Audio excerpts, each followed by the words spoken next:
When you're making a new garden, one of the most important things is the structural framework you create at the very beginning.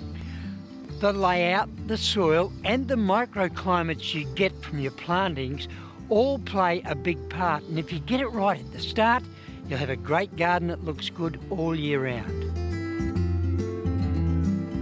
And that's just what Judy and Ian Wintle have done in their suburban property in southeast Brisbane. The garden's made up of 3 lawns linked by paths, covered by a canopy of exotic fruit trees with wide curving beds overflowing with tropical and subtropical plants.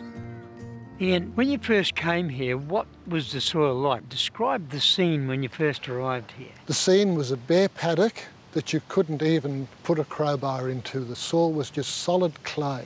We've had to bring in many, many hundreds of metres of soil. We've had to compost, we've had to bring in animal manure, and we've had to mulch very, very heavily. Colin, there's a bad hair day plant, or the tapeworm plant. Oh, yeah. There are now about 50 tropical fruit trees in Ian and Judy's garden, and the microclimates they create allow an incredibly wide range of plants to grow underneath. And that's where a lot of the garden's ability to flourish in all seasons comes from. We set out to achieve a tropical paradise, but we set out to achieve a garden that gave us something back for the hard work that we put into it. So we've put in fruit trees, which now have grown and provide the overstory for all the heliconias, the costas and the gingers, and all the plant passions that we've gone through over the years. So what sort of fruit trees have you got here?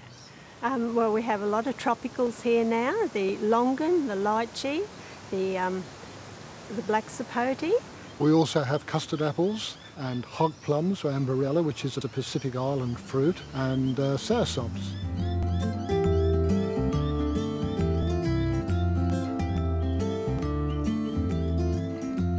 With a bed like this one, how do you plan to cope with that big canopy of leaves over it? Well, first of all, Cole, we have to look at the area and see how much sunlight we're going to be having, and mostly 3 times of the day, because morning, lunch and afternoon is all different light shade. So we'll start at the beginning, at the front, with a chrysanthemum, which will take a good amount of light, and then we'll go into a jatropha, and then gingers and costas, which will take more shade. Now, how do the trees contribute to the structure?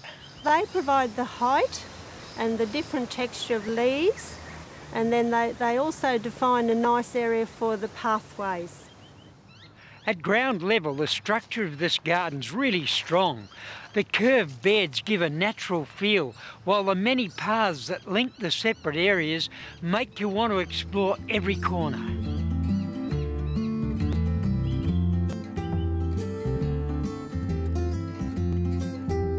So what advice would you give to budding gardeners who want to have a garden just like yours? Colin, my advice to anybody starting a garden from scratch is to know your soil. It's very, very important to get a pH test kit, see what your soil is, and then take the necessary steps to get that soil neutral. It's important to select the right plants for the different areas in your garden, whether it be the sun areas or the shade areas. You're looking for texture, you're looking for colour, and plants that will really complement each other in one area. What a terrific garden Judy and Ian have created. And what a terrific example of the value of trees. They give structure, shade and microclimates, as well as peace and seclusion. And in the city and in Australia's climate, that's pretty hard to beat.